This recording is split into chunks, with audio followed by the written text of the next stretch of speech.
Let's go. What's up, everybody? Welcome back to the Behind the Food podcast. Today we have a very special guest, Michael Jago.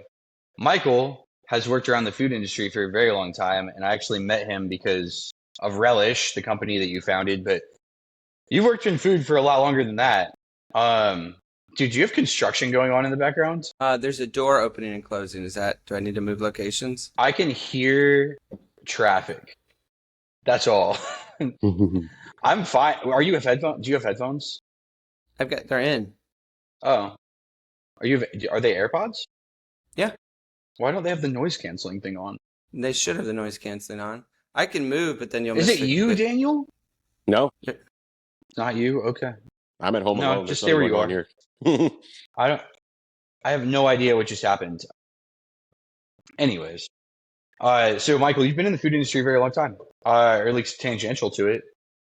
It caused you to get into like marketing for restaurants. Like why? Why is it that what you ended up doing? Yeah, so I worked in restaurants in high school.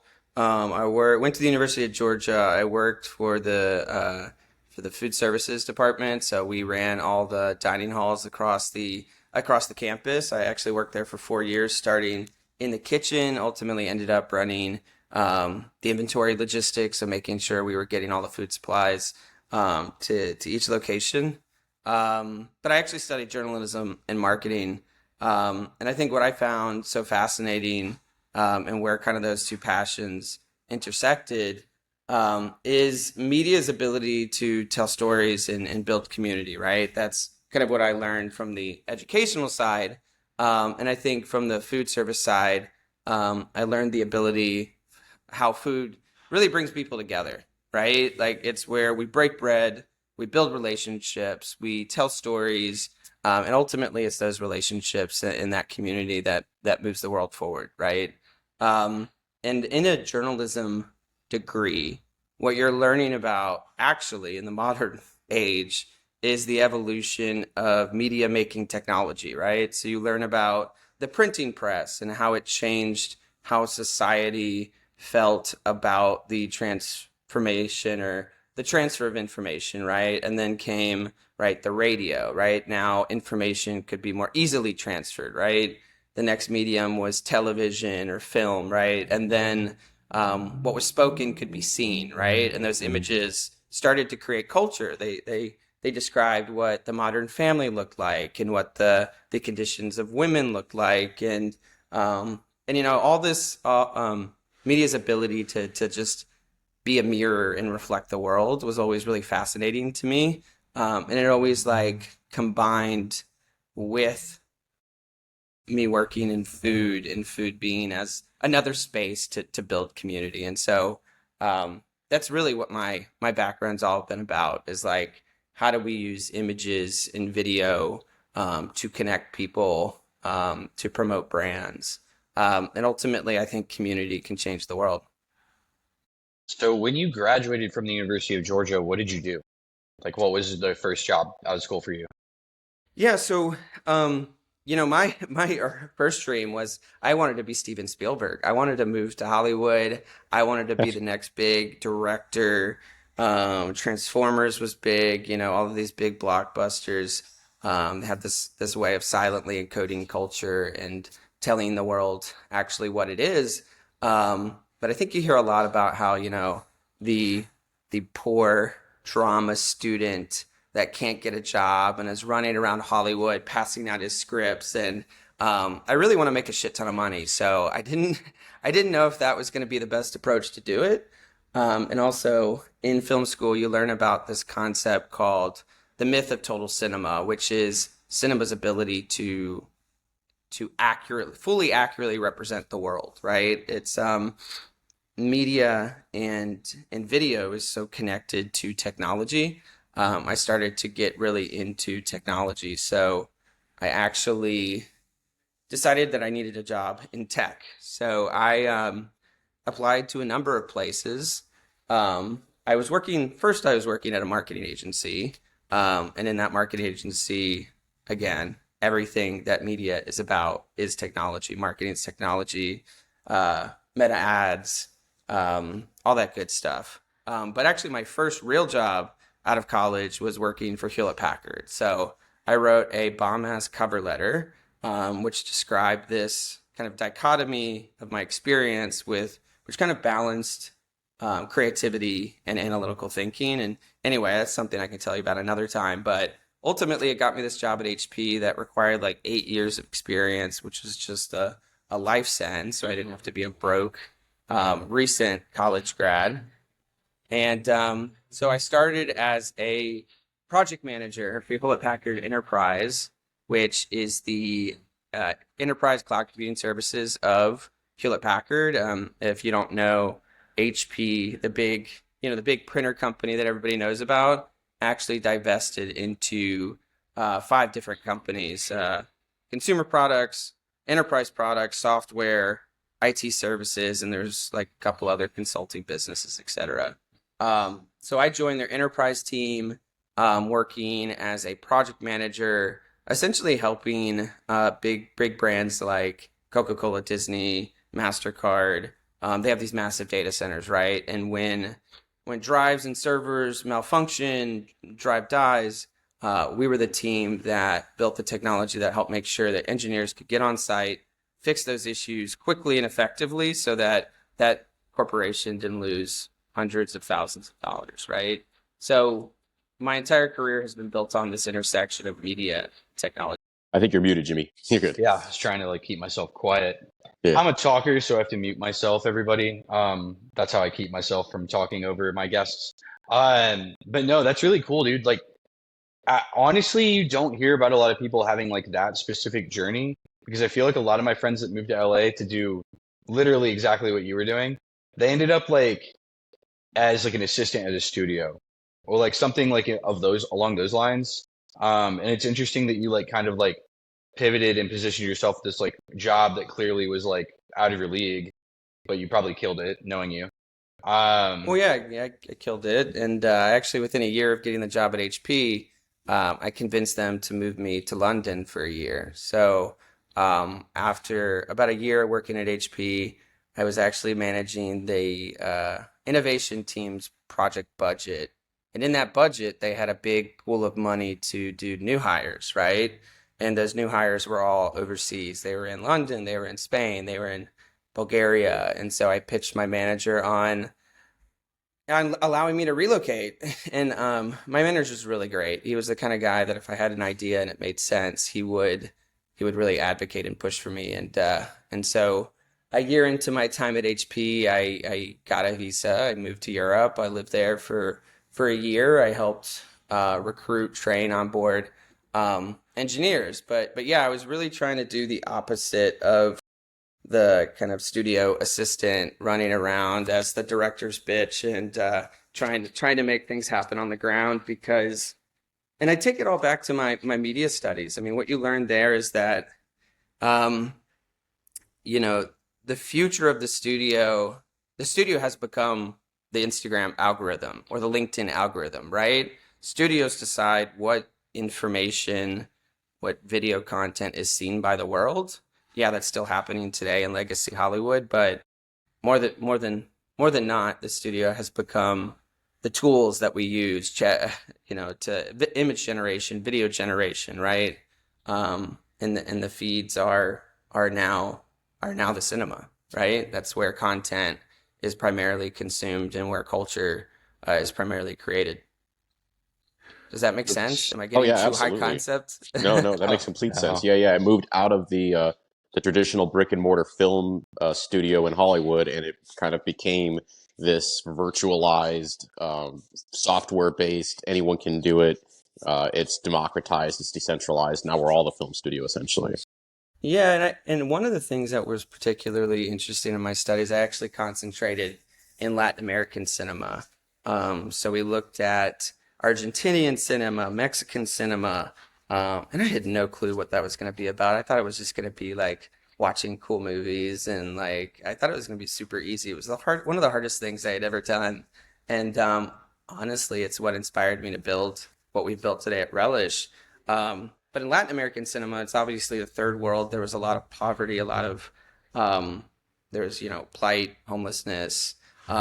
They used cinema they describe cinema as a weapon to expose to the first world their conditions, right? And they thought if they could show the world their conditions, they could improve them, right? And I see a lot of similarities today to creators and influencers that are using media to show their situation, show their condition, and to rise above that position, right? I mean, it happens all the time. Some influencer puts the video, or some creator, some nobody posts a video. They talk about they lost their job, or they're lonely or something, and it strikes a chord with culture, and all of a sudden they have their own Disney Channel show or whatever, right? So in Latin American cinema, they really liken it to a tool, a way to fight back against the the upper class, the elite, right? And I think you're seeing that more than ever today. Like anybody with a phone and an idea can tell their story, can create something entertaining, and can monetize it and can create a career around it. So all of those things have really, connected to what inspired us to build Relish. So, kind of in the same way that the South American or Latin American film industry was used to like flatten the playing field and make it, where they could be competitive in telling their story and trying to, be politically active. You see kind of social media as a way to flatten the playing field, I guess, for competition in business. Is that kind of your thought there? Yeah, I mean, it's complicated, right? It's layered because the platforms themselves have a lot of control of um, what can be seen, when it's seen, how it's consumed. Um, but it is an individual's autonomy to create and share that can change their condition, right? And in Mexican cinema, particularly, they also talked a lot about the how media is consumed, right? So often media is consumed pretty passively, right? An audience sits in front of a video, they watch that video, that video changes something in them, and how the kind of Mexican movement approached it was really to create a conversation around content, right? So they would they would have these. First of all, they'd have these watching situations or viewings, right? And then after the viewings, everybody would discuss kind of what messages the media was trying to portray, what parts of the world it was trying to shine a light on, and what changes it was really trying to instigate. And I think that there's a lot of similarities to that today, right? Like we post content, and it's not just passively consumed, right? It creates conversation, it creates dialogue, it creates remix videos. Like that's just a kind of reoccurring thing that is happening today. It's like we lost Definitely. Jimmy. Yeah, he'll be back. It's happened before. So, so I guess for our audience, it's probably a good time to ask, what is Relish and what is its goal? Like, what is the kind of the unique proposition of Relish? Yeah, so Relish is a network of creators. Essentially, at its core, we have about 60,000 creators across North America. Having worked in restaurants and early time working with agencies, I worked actually with not only restaurant chains but retail chains to do content marketing for them. Right, doing influencer marketing for these brands, I learned how challenging it was to do like hyper local content, right? There were several tools out there to like find influencers. What quickly became apparent was a lot of the location data was not kept up to date, um, was not accurate, was not highly specific. And like I've got a little puppy here. Oh, hey, hi. Hi. I'm in the That's a office. There's so many micro-influencer. dogs. Yeah. Yeah, that's a That micro right influencer. there, that is a No, so micro no, food. there's several creator platforms out there, right? What's truly Right. unique about ours is that it's truly a network of communities, right? And I know that sounds fluffy, that sounds high concept, but what it means is that when a brand wants the world to know about their products, we have the people that are excited about exploring and excited about sharing. They're the early adopters in their community, right? And so when brands like IHOP launch a new product, they could give it to some large influencers and create some macro brand awareness, but where Relish really accelerates is creating very hyper local, very neighborhood level awareness.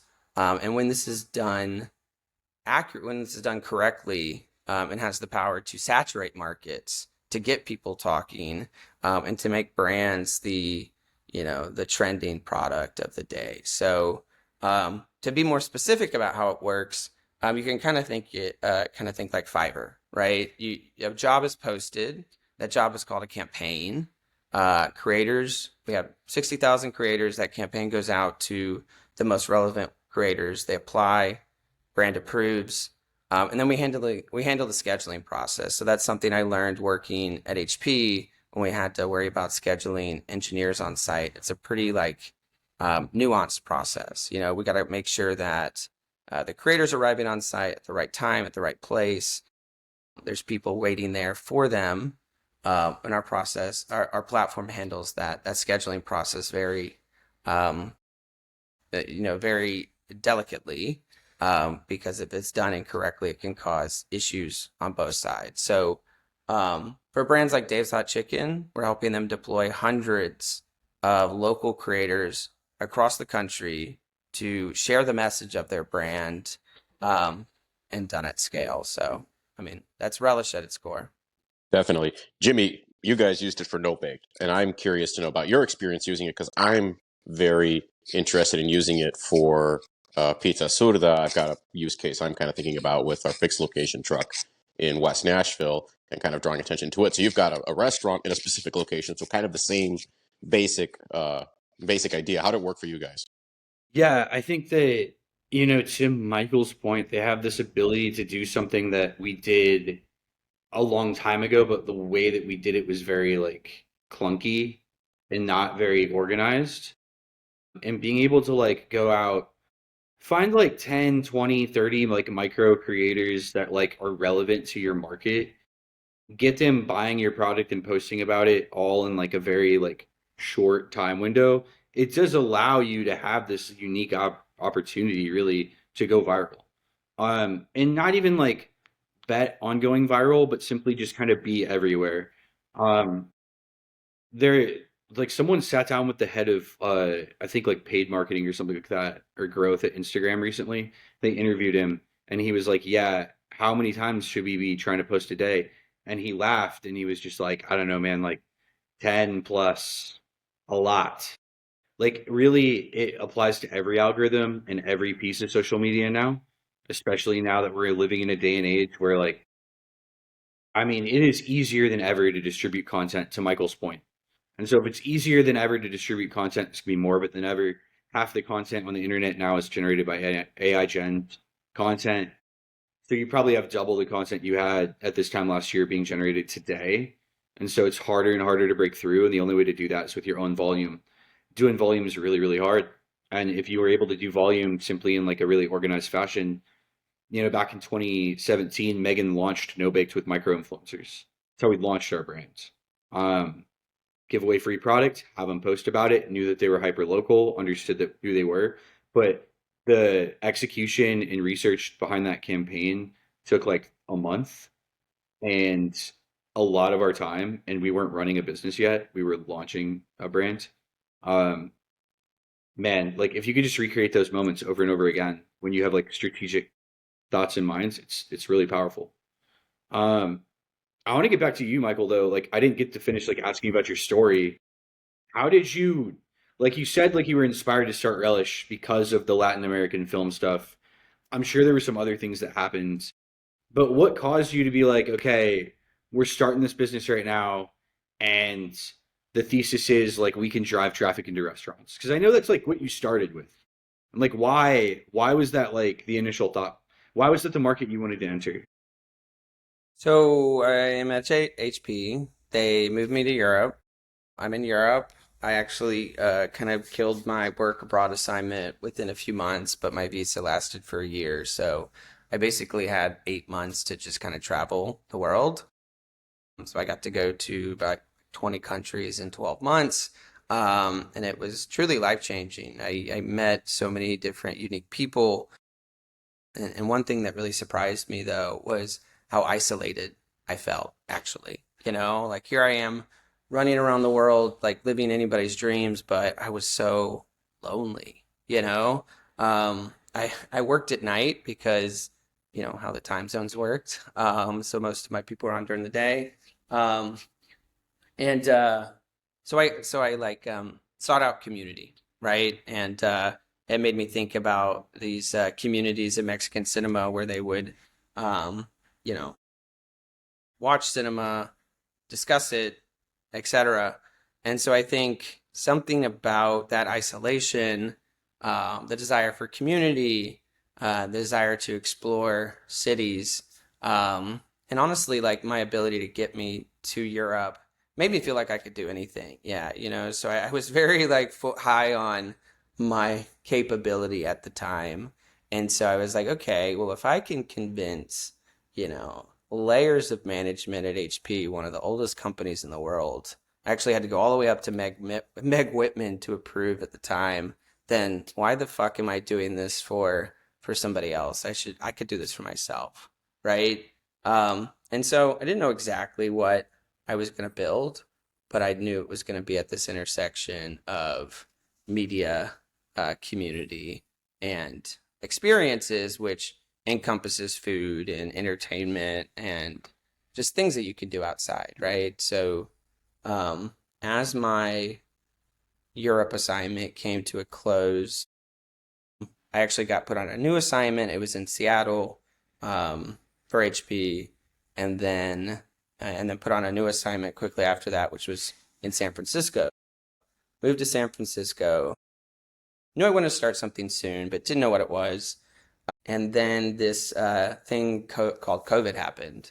So I actually moved to San Francisco in March 2020. Like literally, like the, I was in I was in Scotland actually for an assignment for HB when COVID really hit, and all of our colleagues that were from Italy. Actually, were not let into our hotel that we were staying at. Like it was like right in the middle where Italy was the epicenter of COVID. So anyway, they made us all fly home early, and I moved to San Francisco. I had not unpacked anything, still didn't have a bed. COVID happened, and so once again, I was isolated, like I was when I lived in Europe. You know, How old were you at the time? how old I was? What was I at the time? It was 2020. I don't know. Do the math. I was born in '93. It was 2020, 1993. Okay, so you're the same age as me. 27. So I was 27 at the time, Yeah. super isolated, new city, no friends, and in San Francisco they were kind of like New York where they were very, very strict, right? I remember that in Dolores Park, one of the big parks here in the city, they actually painted like circles in the park, and you could not, they had police walking around, and you could not leave your circle. And it was truly a mind fuck. And so it take me back to this idea of, media being able to bring people together. This is when TikTok dances were becoming a thing, and as ridiculous as that sounds, it really did bring some joy to the world during a time that felt like the end of the world.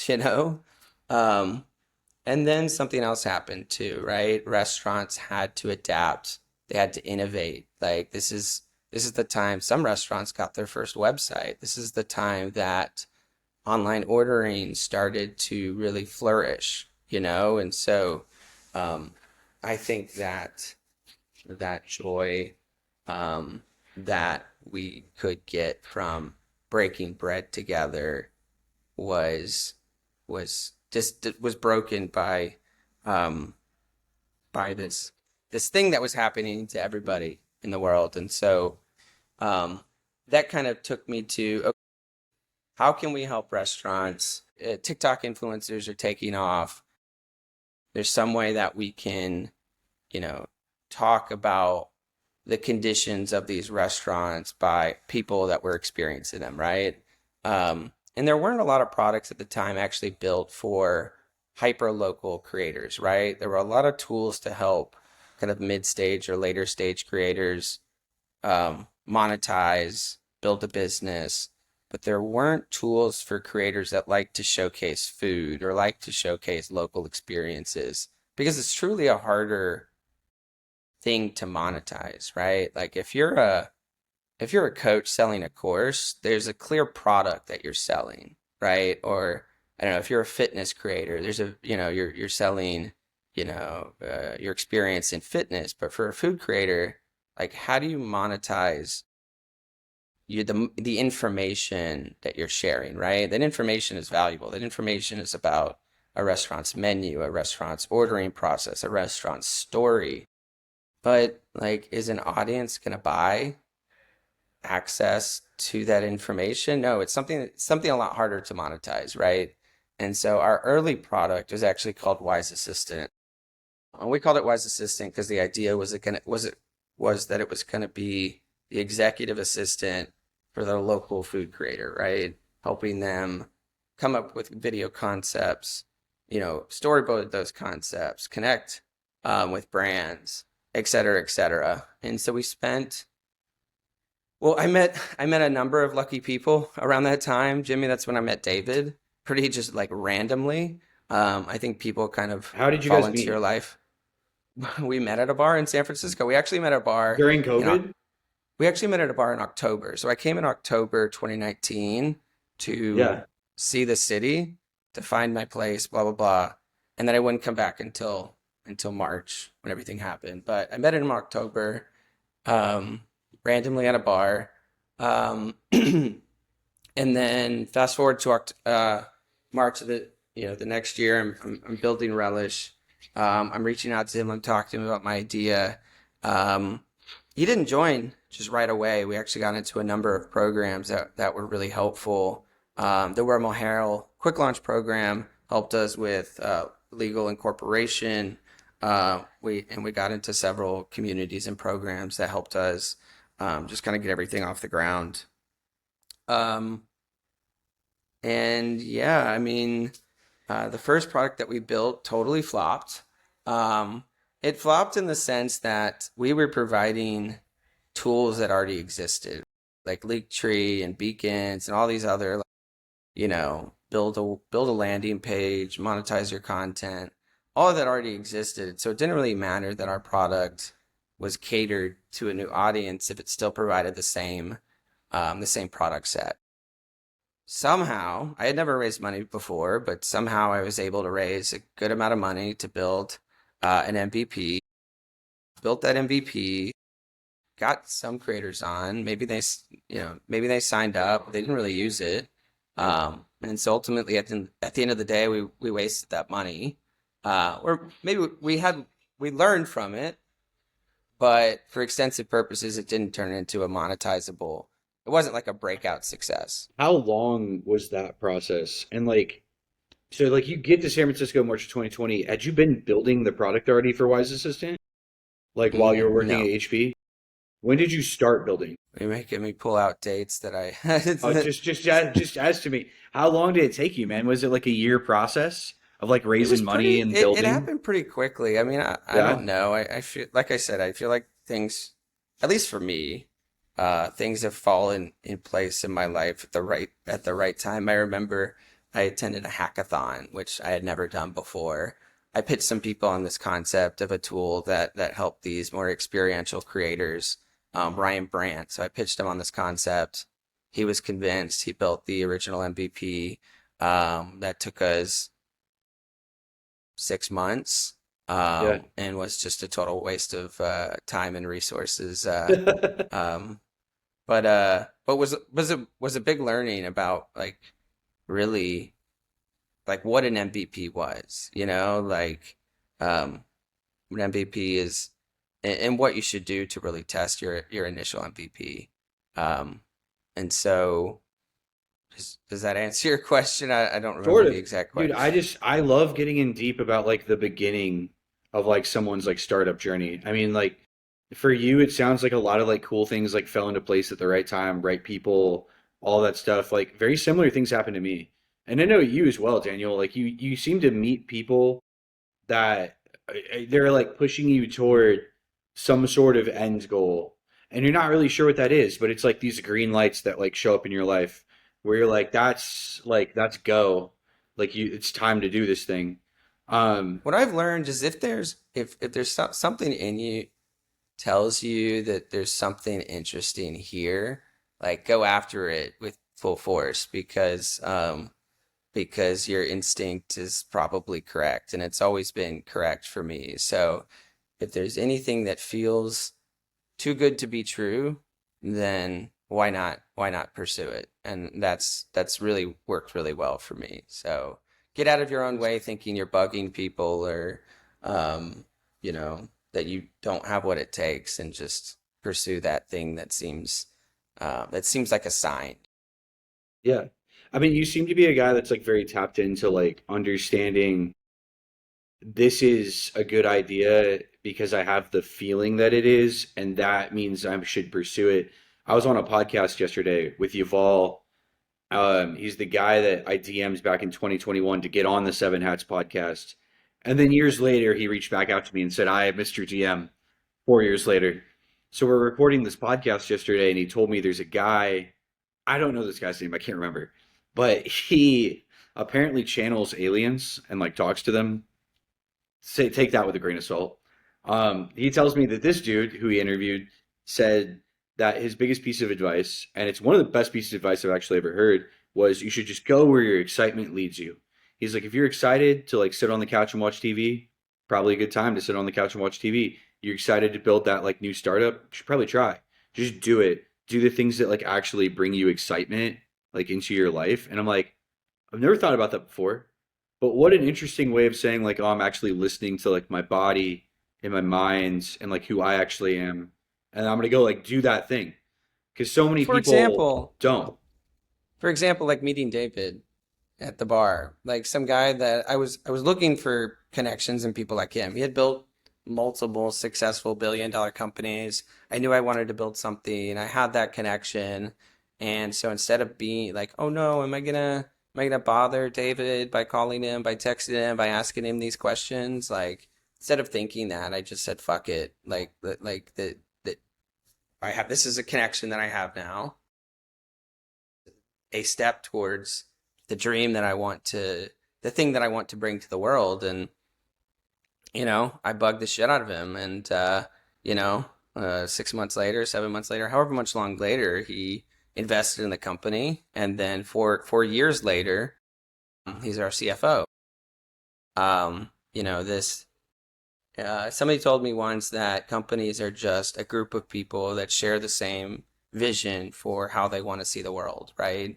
And it's really all it is, and it's day in and day out doing that work. Um, so yeah. So tell me about the pivot after MVP. So the MVP flops and you're like, okay, this is not working. What did you guys change when you went back to the drawing board? Um, well, I think our best ideas come when we're the most defeated, when we feel like our back is against the wall and we have two choices, and those choices are to cut our losses and pack up and give up, or there's this one thing that might work, but it's a long shot. What should I do? This was probably like a couple years in at this point where we had built the MVP. We had tried to iterate on that MVP, but we could get creators to sign up. We couldn't get them to use the platform again and again. And monetization, we weren't even starting to think about that, and the money that we were getting, which kept coming, but I was I have to stop you for we a second. When you said monetization, we weren't even thinking about that. I just thought about that scene in Silicon Valley where the guy's just like, no revenue. Like, do not talk about revenue. Have you well, seen no, that I mean show? It's so funny. I've seen that And show, and And I do think that was the mentality around consumer products, right? It's get to critical mass, that becomes the value, and then figure out how to monetize that value. So that was the advice David and these like traditional VCs were giving us. But if it needs to catch like wildfire for that to work, right? And so not only did it not catch to wildfire, we were running out of money and team morale was running low, right? Like I had been able to build, a relatively robust team, marketers, designers, engineers, etc., all underpaid, overworked, all kind of working off of ramen diets and inspiration, but that only lasts for so long. And I was actually in Utah with my family when my co-founder, my lead engineer, the guy who had really built the whole backend and everything, approached me and told me that he was done, right? And that was kind of my like back to the wall, like what the fuck am I gonna do kind of moment, right? Because like we had spent hundreds of thousands of dollars building the product that nobody wanted, didn't work, and and then the only guy that knew how that worked, you hear the traffic, don't you? It's um, fine. But the only guy that knew how it worked, how it was infrastructured, was leaving. And I didn't have enough time or money to build, to find somebody new. And so, well, I had that moment where like, okay, is this when I give up or is this when I try to find a solution? And so lo and behold, the solution was to do it myself.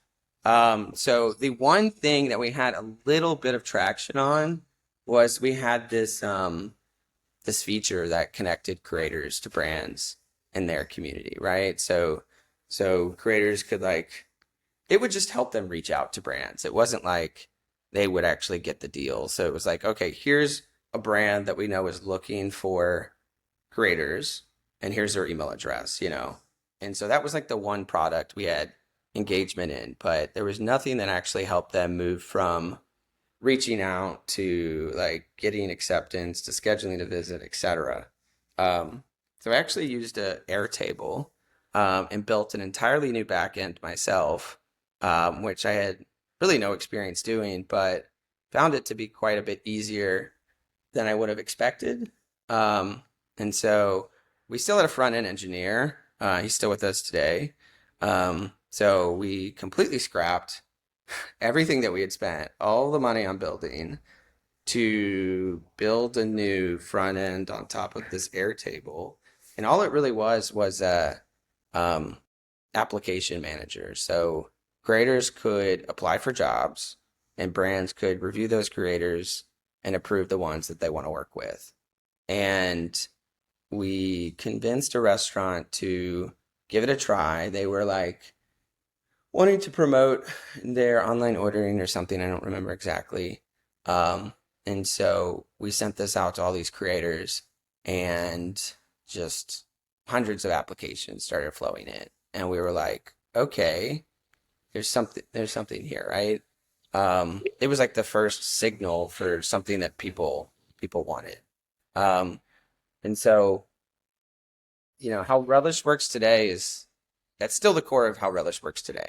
It is truly um, a application manager and job facilitation platform, right? And the power of it is how it's used at scale, right? How you can find creators that live in the neighborhoods, on the streets, and in the communities of the business that you want to promote. And we started with SMBs, smaller restaurants, and we made a little bit of money on that, but we couldn't cover our costs. We tried restaurant groups, right? Three or four restaurants. A little bit better there. Still not enough money to really take off. And so we just continued to go up market and really found success. Our first kind of breakout success was with Dave's Hot Chicken. So you might know them now. They they were sold to Roark Capital, billion-dollar company. And one of the biggest ways that they created their brand was through kind of grassroots creator marketing, right? So the whole concept of um, hundreds of thousands of creators going into Dave's Hot Chicken, trying the chicken, eating it in their car. That's really what worked, and we kind of followed that trail. And um, still, I mean, we didn't get the pricing right, and honestly, the kind of business model is going to be um, an ongoing evolution for any company. Um, but we wouldn't figure that out until Meg joined about 6 months ago, where she said we had to double, if not triple, our prices because it just didn't make sense, right? Um, so yeah, that's kind of how it's evolved. That's awesome. So when you went to, hey, we've got this one feature that kind of works, cash in and go all in on that. On the first one, you had no idea of monetization at all, right? Because that was the conventional thinking. And I think as we kind of came into and through and out of COVID, the whole, you know, VC ecosystem changed. People wanted to see, they wanted to see cash flow. They want to see positive cash flow potentially. Did that affect your thinking as you kind of rebuilt this into a new tool? Were you thinking, oh, we need to think about cash flow monetization from day one? Or were you like, we just need to make something that's viable and make an MVP that actually has like traction in the marketplace? If I had to do it again, yes, I would have thought about monetization from day one. I think the times of building, I mean, in some markets it might still make sense, but um, yeah, I think building something that generates revenue and focusing on that, and then finding the smallest unit that you can sell and expanding on that is the approach that I would take if I was starting a new company. Unless you have like just oodles of cash that you can burn to get to critical mass, but I think more and more that's going out of style, and business models becoming the forefront of any venture, right? I think in CPG especially that's the case because the big checks are not as big anymore, and if they are, they're looking for those metrics of cash flow. They're looking for positivity. I mean, Jimmy's seen it. He's about to start a VC studio, or is in the process of starting a VC studio, Michael and is yeah, actually that's the just not it reason I'm anymore. starting that. I don't Yeah, know if I told you this, Daniel, but Michael is my other. He's the founding partner. nice, The nice, the brains behind the venture studio that is Sprout beautiful, CPG. But yeah, Oh, I it's have no beautiful. true. brains.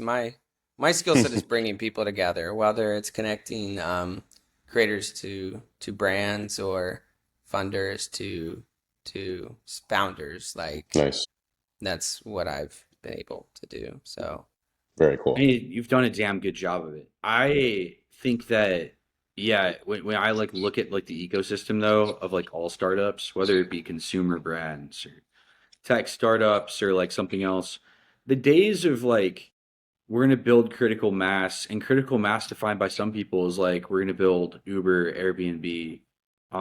We're going to build, which to be honest, those people did also think about business model a little bit, but um, we're going to capture the whole market. Like this is our TAM, that's our company. Like this is the whole thing, and like slowly, that's just not possible. Like you can't continue to build companies where you're like our TAM is 700 million people, which is, that's great if that's you. But like if it's not, and it's like my TAM is this specific niche audience, or like my TAM is like, as a consumer company, I think more people should think about this. A lot of people in the past were like, well, everybody eats my product. Great. But like that's not that's not it. Like what you should focus on is like I don't know who are the like biggest fans of your product or who you're really building it for. I think Liquid Death really leaned into that before a lot of other people did. Um, but I mean, the more that people lean into that, the more they'll lean into hopefully strategies like what you're building, Michael. Because I think like when you when you look at the landscape and consumer, so often you find that people are attempting to cast this wide ass net and they do not go deep whatsoever. Um, it's very similar to like anything else in life. Like people listen to this conversation, they want to hear us go deep. They don't want to hear like a surface level thing. I don't think that surface level brands work either, and I also don't necessarily think surface level tech works. I've met some tech founders recently that have very small customer bases and make a ton of money because they found a legit problem. And it's like, yeah, these guys will pay me like $10,000 a year, like $30,000 a year, because I'm solving something for them that's a huge issue. Um, yeah, like the days of critical mass aren't gone, but I think the definition has changed. Whatever Yeah, that. Yeah. lighting gas on fire is over. I mean, lighting cash is still happening, but it's Yeah, only in some it's not circles popular. It's not where popular. cash is infinite.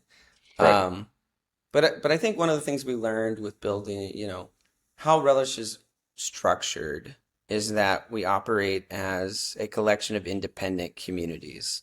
And another word for communities are ecosystems, right? And I think what we've discovered is that people don't really want to get sold to, but they want to engage with their ecosystem, right? And so I think the more that we can think about building functional ecosystems and providing value beyond just the product and service that we sell.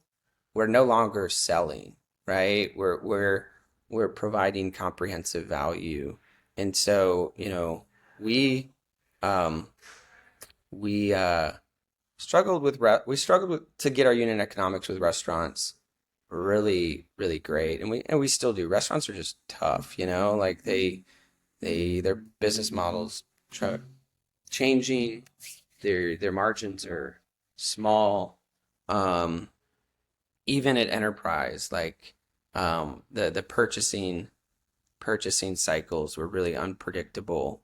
And so earlier this year, we were approached by several CPG companies that, hey, you've done this for Dave's Hot Chicken, you've done this for IHOP, you've done this for Papa Murphy's. Like, can you do this for my brand? I'm launching in the vitamin shop. I want people in these markets. I want to saturate these markets with awareness around my product, right? And I was like, I know nothing about CPG. Like, what does that stand for? But I said, okay, let's try it, right? It was the first like call to close that I ever had a 5-figure deal happen, right? So this guy sent me a LinkedIn DM, sent him my Calendly link. He actually booked that night at like 7 p.m. Pacific time, and he's in New York or something, so it was like 10 p.m. for him. I thought it was a joke, so I wasn't paying too much attention to it. And then the meeting came. I was like 10 minutes late. I show up. We talk through it. Um, Says he wants 100 creators. I say I didn't even know how to value 100 creators at that point, because we hadn't done anything quite at that scale, but we had the engaged networks. So we tried it, and it went extremely well. Um, and so that got us really excited about the CPG world. That case study got us the original Crumbs Bake Shop, which again wanted to do 150 creators, and we killed it again. We made the original Crumbs Bake Shop the number one best-selling product at Kroger for a couple months. And it came in our ability to be able to activate creators in dozens of cities, hundreds of creators simultaneously, getting them into Kroger, grabbing the product, talking about the product, and doing that at scale. And I brought up this idea of ecosystem because it comes down to this venture studio that Jimmy and I are creating. The only way to really help these brands is to provide them comprehensive value, and that doesn't mean that you have to provide all those services yourself, but it means that if you can show them that you're more than just a vendor trying to sell them a service, but you're a partner that can connect them to resources, to funders, to vendors, you become a more comprehensive and valuable partner to them. And that's what we seek to build at Relish. We're a network of communities, a network of ecosystems, creator ecosystems, right? And what Sprouts is building is a network of CPG vendors and resources, whether those be capital, distribution, retail, etc. So building ecosystems and selling through ecosystem development, I think is kind of where the future of sales is going because nobody wants to get sold to anymore. Does that does that make sense? Absolutely. Yeah, it makes complete Yeah, sense. dude. Yeah. Yeah. Um, one of the things that like you were talking about at the end there, like specifically what you said, like selling through ecosystems is kind of the future. How long did it take you to kind of come to that realization? Because it sounds like from what you were talking about before was like you knew that community really mattered and you had experiences where you were lonely and you were like, I sought it out. What at what point did it really click for you where it was like the way that this will grow is through like essentially like people kind of being bathed in it, if to a sense. It's kind of the same way that you're like selling products, right? Like you want it to just be everywhere. And so then it becomes obvious. And then it's like, this is a resource that you could use. I'm not selling you on it, but you should probably do it. Like, how long did it take you to kind of get to that conclusion from like when you started the company?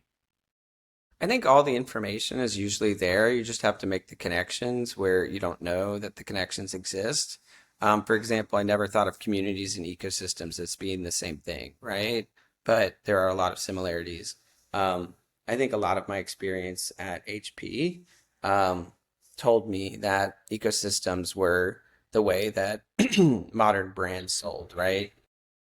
Sorry, the door's opening again.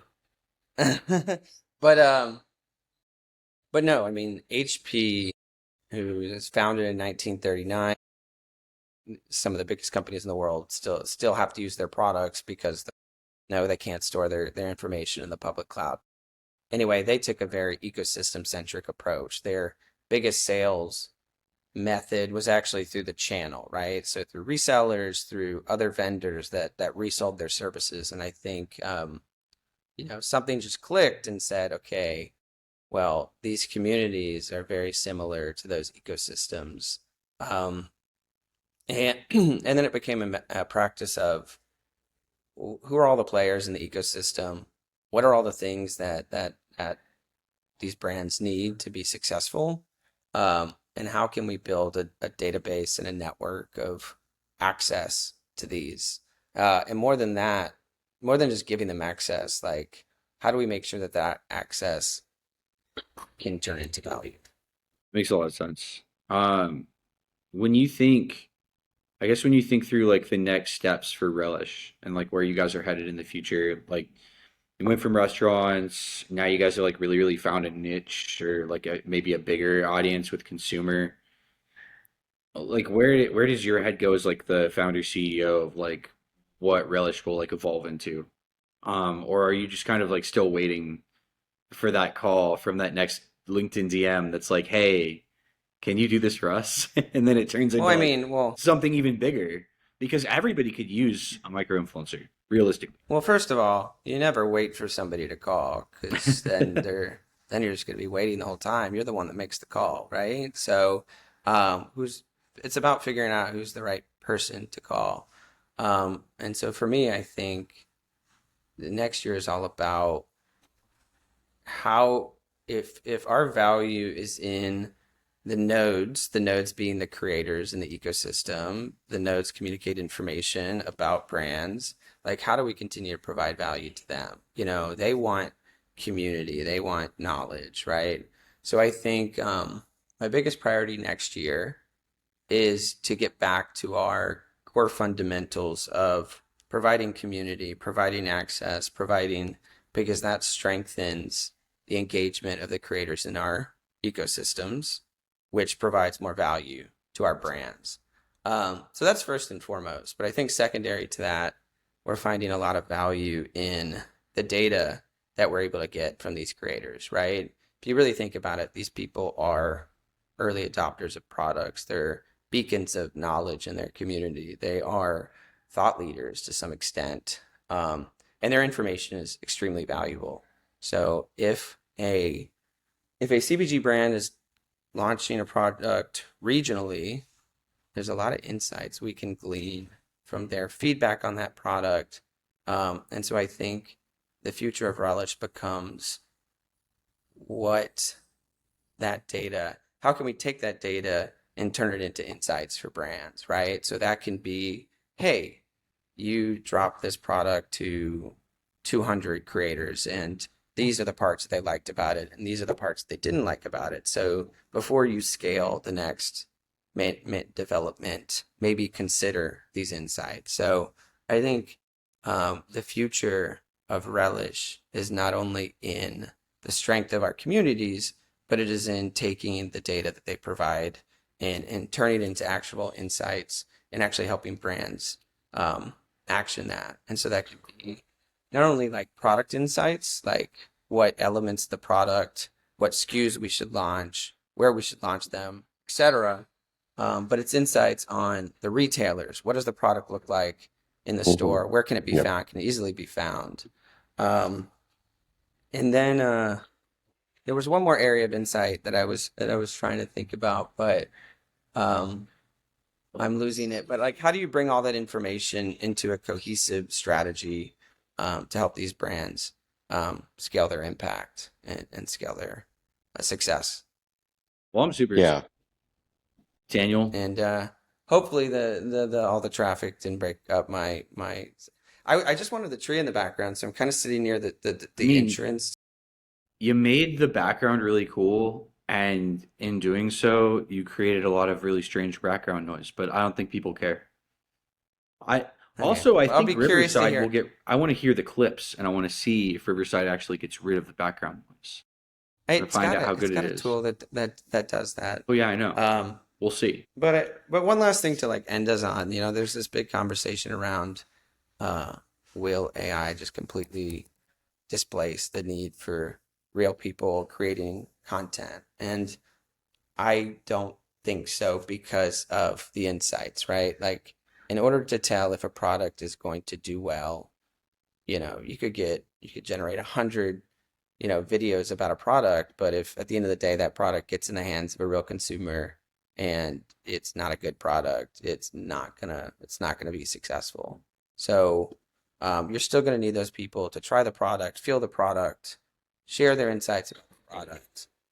The brand needs to scale it using that information. Yeah, it's really interesting when you say that because it's something that AI can't do. Because AI, I've always thought about this. Our economy is based so much on consumption, it's from like a GDP perspective, that the one thing that robots can't do, like even if you build all the robots in the world to do all of the jobs, they can't consume stuff. Like they won't take a lunch break from the construction job site and walk over to the local like Chipotle and like create like a long line because robots don't eat food. So like Yet they're they don't eat yeah, food yeah. Maybe we yet. could feed them food. I actually okay, super side note, but DARPA created a robot a while ago that apparently the thought process behind it was it would eat the bodies of its victims to keep it going, like the Terminator. And I'm just like, bro, that's I have so no messed clue what you're up. saying. No, like they wanted to create a war robot like in the last decade. And the thought process behind it, I don't know if they built this robot. I really hope they didn't, but someone call up Palmer Luckey and tell him please don't. The idea was like it's hard to keep like recharging the robot on the battlefield, so maybe it can use biofuel, so it can like eat dead people. Anyway, Yeah, so I'm just saying like they could eat food eventually. You could feed them sandwiches. since we're at time here, I guess the as we think about AI, which is going to become ever more interesting in the future, um, if you if you think about creators as nodes that share information, right? People don't tune into the radio anymore; they tune into other people. Um, if you can no longer trust the message that's being transmitted between the nodes, then you have to trust the node, right? So I think at the end of the day, it comes down to, you know, will creators like care less about trying new things and exploring the world um, I don't think that's something that's going to go away anytime soon. If anything, it's going to become something that's increasingly necessary, in a world where everything feels fake and synthetic, right? Um, so yeah, I'm excited to hear what's coming next, and I do think AI can be used to to make our lives easier. And I'm excited for the ways that it's used to help us experience more and bring us together and build community. And um, that's what we are building towards. I mean, it also sounds like, I mean, genuinely from your perspective, like it's probably not replacing like the creator anytime soon. Because like the more I think the platforms lean into like verification, making sure someone's a real person, and then the more that that person builds trust to their audience, the more that like honestly their value goes up because there's so much nonsense out there that's not trusted and not necessarily like sending out a message that you can like believe. So like Well, I it think it's like allows the real creators to be more valuable. yeah, the analogy is like, as, synthetic foods, it's like the movement towards like better for you, more organic foods has, right? Like I think there's going to be a movement towards um, human generated content is going to inherently take, more energy, more thought process, etc. Right? And so I think as there becomes more synthetic content, that human generated content is going to become more valuable. And I think what's going to be really interesting is how the platforms adopt and change to prioritize that content, flag that content.